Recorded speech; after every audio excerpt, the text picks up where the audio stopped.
Hey there YouTube. I have a quick review of the Nikon 70 to 300 millimeter VR version. There's a non-VR version. Read the lens real quick. It is the Nikon AFS Nikkor 70 to 300 millimeter 4.5 to 5.6 G ED. If we take a quick look at the back of the lens and look at all of its abbreviations there, it is the SWM or silent wave motor, VR for vibration reduction, ED for the ED glass element, IF for internal focusing, and 67 millimeter filter thread. Build quality of this lens is really nice. It is kind of a plasticky lens, but if you notice, like this is the zoom ring is huge, and then it has the the manual focusing ring is nice. Both of them move really nice. They're coated in rubber, easy to grip, easy to grab onto, and get your micro adjustments out. There is the front element, 67 millimeter. It does come with the lens hood, and of course the caps. It is kind of a plasticky lens, but again, it's good quality plastic. It's not like it's made out of a water bottle. You have the manual and auto right there, because it does have the manual override, VR on off, and then the VR normal or VR active. I usually just leave it in normal myself. Autofocus on this is pretty good. This will not be I mean, you can get some decent action shots with this, but this is more of my going to the zoo lens.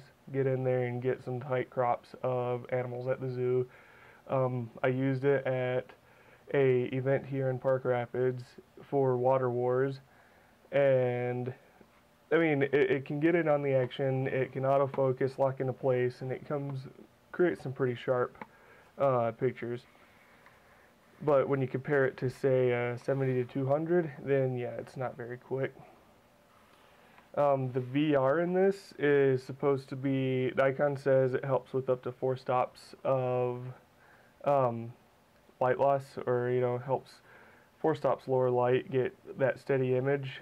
Some people also report higher, but 4 stops seems about right for me. Compared to the newer Nikon 55 to 300 millimeter, the 55 to 300 I think is DX only, and it's a bit lighter. It has a smaller filter thread. It's a little more plasticky. It does not have internal focusing, so the front element does rotate when you're autofocusing.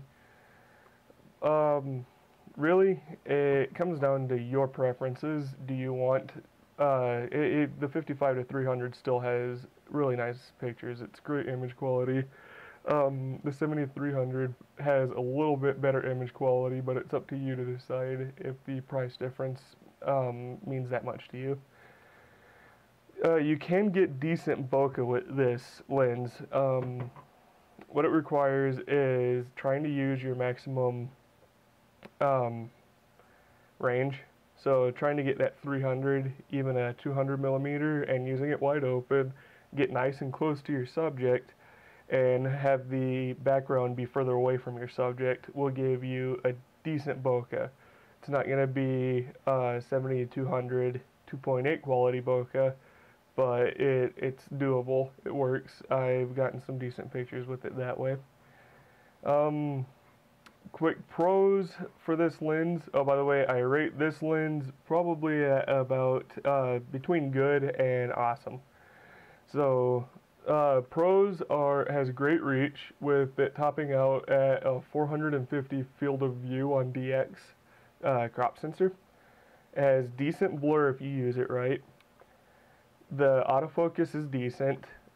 VR is always a plus. Smaller filter threads, so you can get some cheaper filters to put on the front. And I don't mean cheaper as in, you know, going the off-brand route. I mean cheaper as in less class. Has manual override for, you know, that AFS goodness. A great build quality for the price. It is definitely better than the 55 to 300. Has internal focusing, which the 55-300 does not have, and full frame coverage, which the 55 to 300 does not have.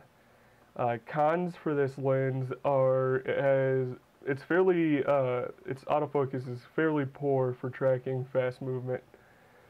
It's not a very bright lens aperture-wise. Does top out at that 4.5 or 5.6 for its widest aperture. See, 70 millimeters is not that wide on a DX, but this isn't meant to be used as a wide lens.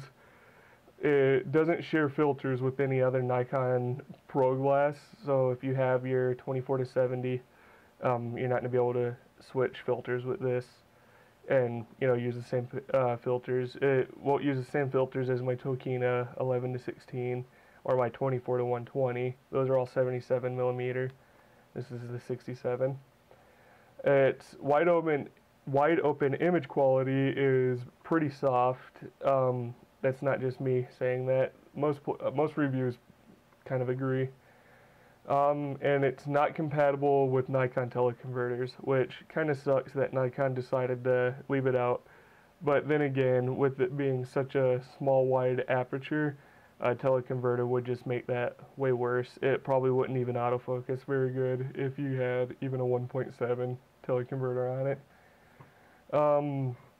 This has been Gary with Better Image Photography. There's always more reviews coming, more videos, so please comment, subscribe, rate, and I'll be seeing you later. Have a good one.